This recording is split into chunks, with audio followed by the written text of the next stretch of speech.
But there's a cluster of miracle stories during the period of America's founding. The first naval engagement, the Battle of Bunkerhill, this is the War for Independence. This started in 1775. The British Navy is ready to just go and teach these rebellious colonists a lesson. This ragtag Continental Army is no contest again for the British military power. But historians look at the fact that the British ships just so happened to have the wrong sized cannonballs for their cannon, and they go, well, what a coincidence that was. What a strange, unfortunate thing for the British that they had all these cannons ready to go, but they had the wrong size ball for the cannon.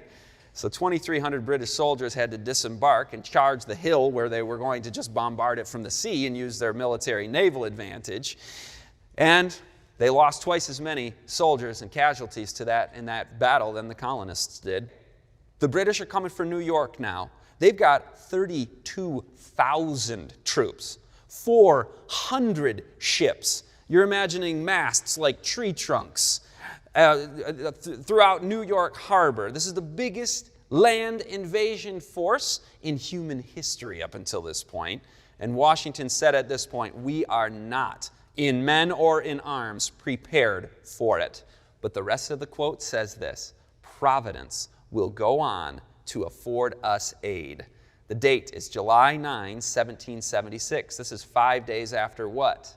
July 9, 1776 is 5 days after July 4, 1776, the signing of the Declaration of Independence. So new life is going to be breathed in to the faith and the resolve of these colonial soldiers. A copy of the Declaration of Independence is brought. Washington has it read to them, and it includes these words: with a firm reliance on the protection of divine providence, we mutually pledge to each other our lives, our fortunes, and our sacred honor. You can see how that would be inspiring, right? Now, just to be clear, by the way, the Continental Army is not like the New Testament version of the army of God in the Old Testament. This is something Constantine got wrong in Christianity, so-called, in the 4th century. Church and military would be united. He was betraying the mission of the New Testament church. The New Testament times, God's covenant is with the church, believers everywhere of all nations. It is not anymore a covenant with a nation as it was in the time of ancient Israel. So just to make that clarification. However, when God says something will happen in prophecy, He's going to make it happen. And this is a just cause indeed. That grand old document, that Declaration of Independence, became the most world-famous articulation of the unalienable human rights of all mankind. So Washington hears that read, the soldiers hear that read, that Providence will afford us aid.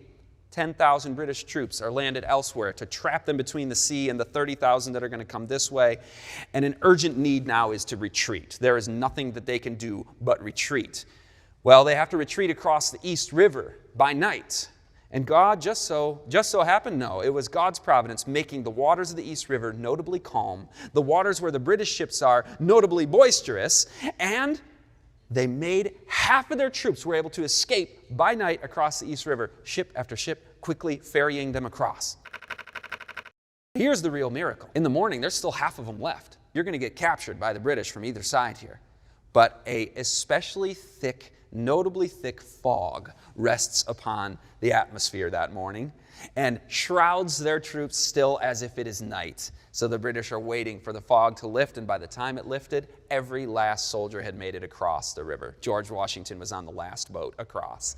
A very dense fog seemed to settle in a peculiar manner over both encampments. I could scarcely discern a man at 6 yards distance, said Ben Talmadge, Washington's chief of intelligence. The British Army never again in the rest of the war had a chance to capture the entire Continental Army all at once, or even half of the Continental Army all at once. And again, all odds were against the American colonists. How could the Americans possibly win when you've got so many British reinforcements on the way? Well, why did the Americans win in the turning point battle in the war, the Battle of Saratoga? Let's just hear Elihu Yale ask the question, to whom but the ruler of the winds shall we ascribe it, that the British reinforcements in the summer of 1777, reinforcement was delayed on the ocean 3 months by contrary winds, until it was too late. The ruler of the winds. Speaking of God's providence once again, preventing the British reinforcements from being able to come, which would have totally overwhelmed the Continental Army. George Washington called it a signal stroke of Providence.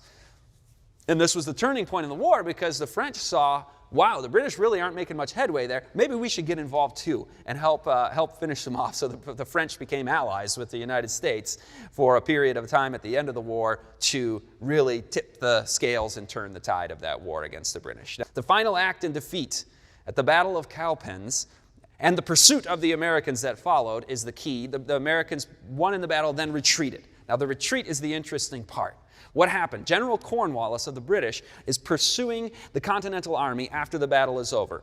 And they're some distance behind, perhaps 2 hours behind. So the Americans come to a river. Now crossing the river with your whole brigade is going to be a challenge. They get across, the British are still far enough back, we made it across the river. Well, right after the Americans cross the river, a sudden storm arises again that causes the waters to rise and the British to have a substantial delay when they get to that same river to cross it. So now the Americans get to another river. This one's called the Dan River. The first one was the Catawba River. Here they are to the next river.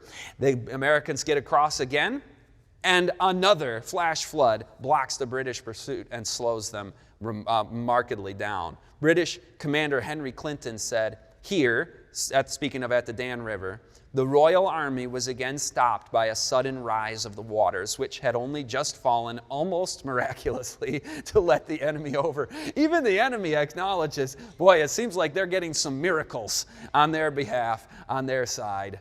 So George Washington at the end of the war was able to conclude and summarize with this: we have abundant reasons to thank Providence for its many favorable interpositions in our behalf. It has at times been my only dependence, for all other resources seemed to have failed us. That was March of 1781 at the end of the war.